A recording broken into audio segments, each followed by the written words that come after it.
so much is happening. I'm really gonna try to keep this concise. But like the amount of times while reading these past few chapters when I'm just like I can't help it. Starting over, it's Parapet Day. Liam's sister Sloane shows up and hates Violet. She blames her for Liam's death. The king's son shows up to be a writer. His name is Cam, but he's going by Eric because he doesn't want to be found out. And him and Violet know each other from, I guess, just growing up around each other in this governmental structure. Both of them make it across. They end up in Violet's wing. Starting out, everyone's in formation, and Varish, the new really creepy vice commandant guy, he's just giving toxic masculinity to me. Also, he's very much giving Green Goblin. Like, this man thinks that the college is not deadly enough. Just like last year with the first formation, all of the wing leaders, dragons, roll up. It's kind of like an intimidation tactic. Also, Varish's dragon, Solus, shows up, who has one eye, and that was done by Tarn, but we don't know the story yet. Some newbies get freaked out, which is like the point. These dragons are showing up to scare them, saying like, hey, this is what's coming, can you handle it?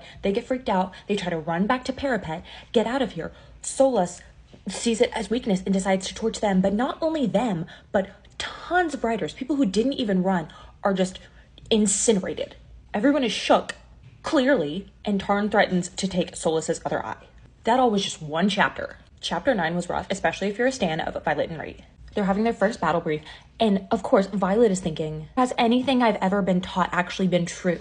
There's all this tension between Violet and Rhea because Rhea can tell that something is wrong and that Violet's hiding something, and it's like very hard to read. It's hurting my heart. And Xaden had told her, if you can't lie to your friends, avoid them. So that is what Violet's doing. She is avoiding her friends. She is isolating herself. And Rhea's like, hey, are you mad at me? They have this little moment where Violet kind of just tries to push it to the side, and while people are sparring, some guy hears her name. Like, did I hear Sorengale? And Nadine, who's another person in their squad, jokingly is like, oh, Violet, you're so popular. Yeah, I'm Violet Sorengale, and sticks her hand out to this guy, and he snaps her neck.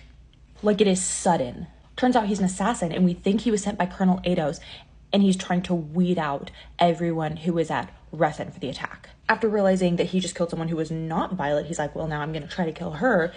They spar, and she kills him by repeatedly stabbing him in the kidney. Chapter 10. Xaden is back at Basgiath for like less than a day, and it made me a puddle. He's waiting in her room, and he's pissed because she almost got killed. Duh.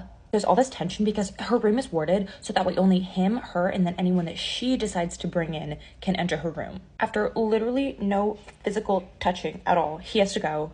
But when he goes, he hands her a letter. And he also tells her that when she comes to Samara, the next week, how to find his room and how to get into it.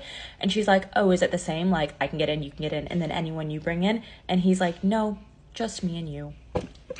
Violet is stronger than me, that's for sure. And our chapter ends with, Xaden Ryerson wrote me a letter.